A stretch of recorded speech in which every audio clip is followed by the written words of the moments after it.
Coming up on Mountain News this morning, a shooting at a Nashville school takes the lives of at least 6 people, including 3 young children.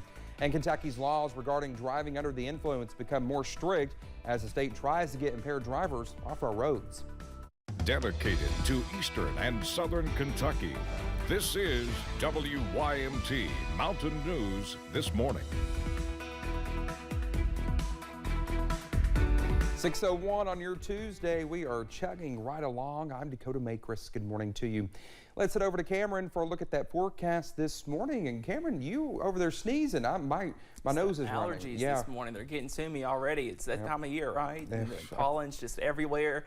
I know we had some showers, not really in Hazard, but we had some, I think, over the week. No, it was Friday. I can't remember. The days are kind of just all over the place. I've been here for too long. But anywho, it did rain, washed the car off a little bit, so that's the good news on that. But it's still, pollen's just everywhere out there. Here's a live look right now outside of Hazard this morning. Current temperature is in the 30s, 39 degrees. The wind is calm under a clear sky this morning, so that's the good news. We're dry, but it is a little chilly out there, so you may need the jacket in some places as you walk out the door. Down to 33 in Irvin, 42 for Pikeville, 37 in Moorhead, and 41 this morning for Somerset, London, and Manchester. Temperatures a little bit cooler on Tuesday, middle to upper 50s by this afternoon. We do stay dry for most of your Tuesday, but a stray shower cannot be ruled out by this evening, but we are watching out for more showers, especially by Friday and into the early part of the weekend, and possibly some stronger storms as well. All those details coming up in just a few minutes. Dakota?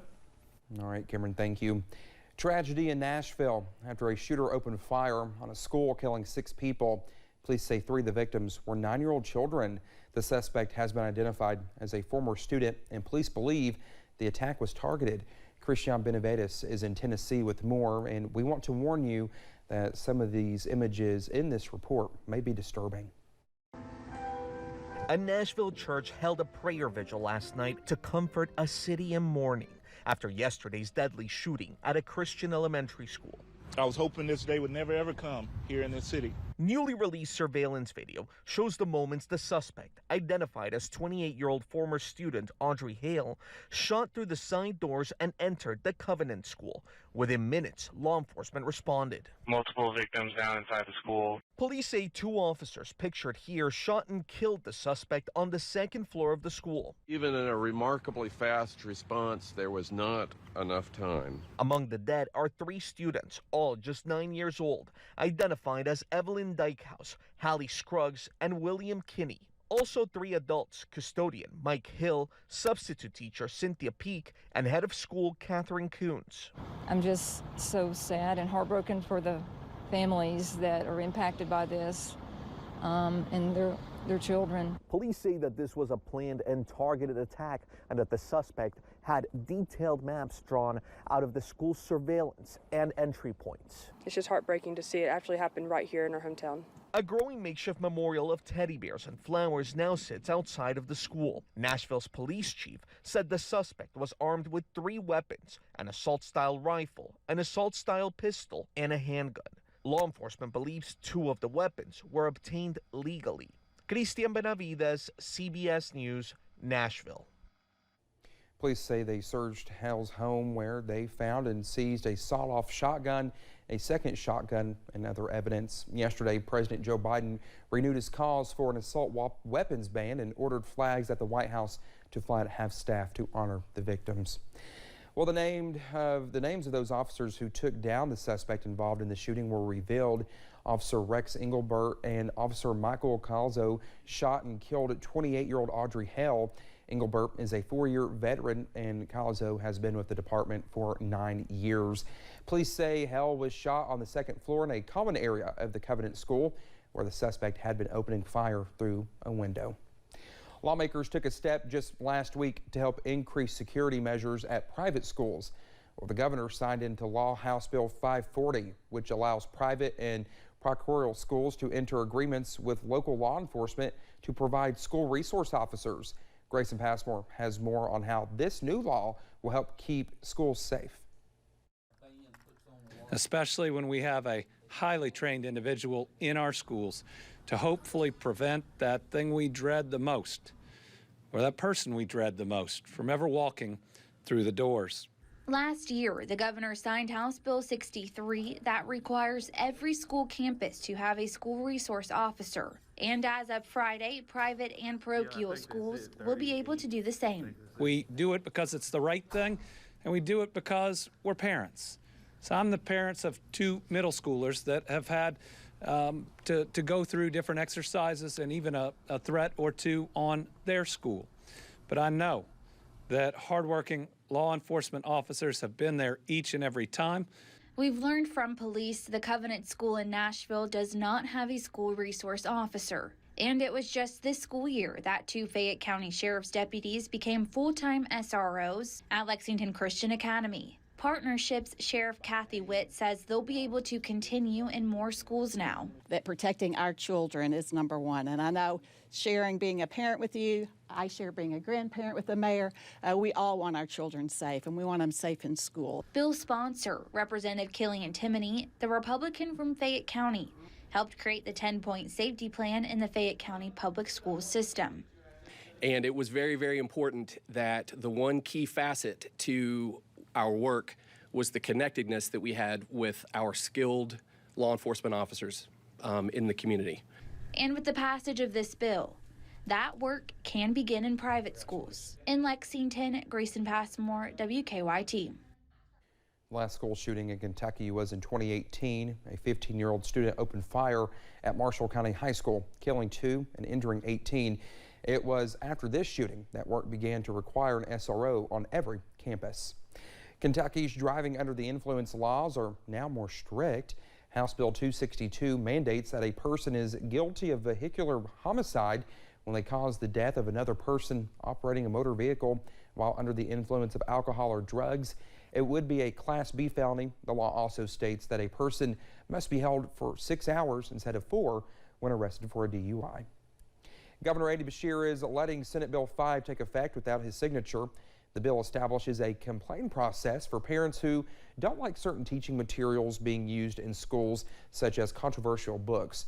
Supporters of the bill say it will give parents more say-so in keeping obscene matters out of the classroom. Those against the bill say it only bans books, especially ones that deal with the LGBTQ plus community. Well, the governor is also, he's still issuing vetoes. Yesterday, he vetoed Senate Bill 7. It would prohibit wages from being automatically deducted from public employees for union dues or for political activities. The Kentucky Education Association says the bill is designed to only affect educators in the Kentucky Education Association.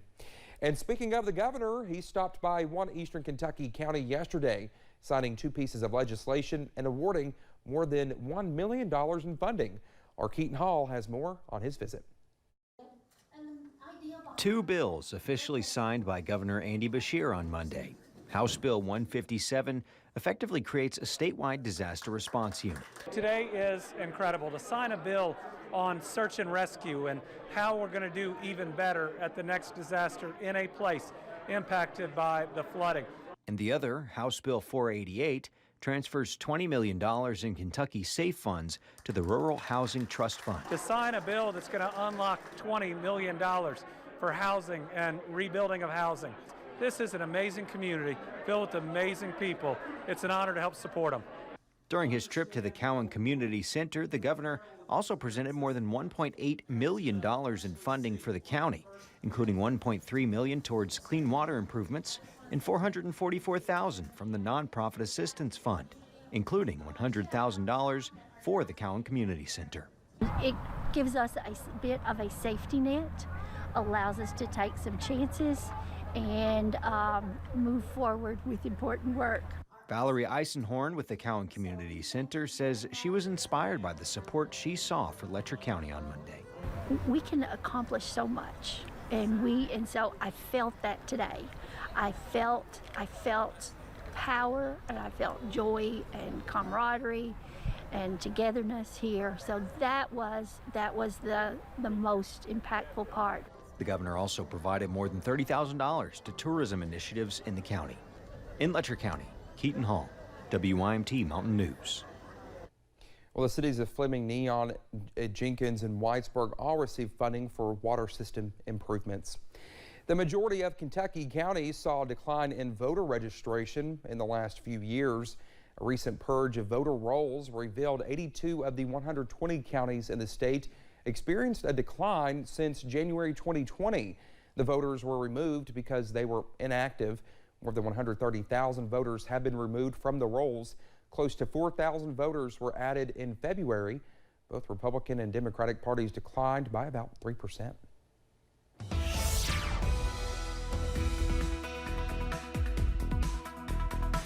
Well, the weather is quiet this morning, but it is chilly in some places. Let's take a look at those temperatures. You can see most of us in the upper 30s and lower 40s at this hour. 39 for Jackson and Hazard, 42 for Pikeville, and 41 for London, Manchester, and Somerset. So a little bit chilly in some places. We do warm up into the middle and upper 50s by this afternoon, but a little bit cooler than Monday. We had upper 60s on Monday, middle 50s on your Tuesday. Up on radar, the good news, a clean sweep thanks to high pressure, but rain chances are set to return, especially by the end of the week, by Friday, also into early next weekend, as more showers and possibly some stronger storms are possible. So we'll take a look at that full forecast in just a few minutes. Dakota?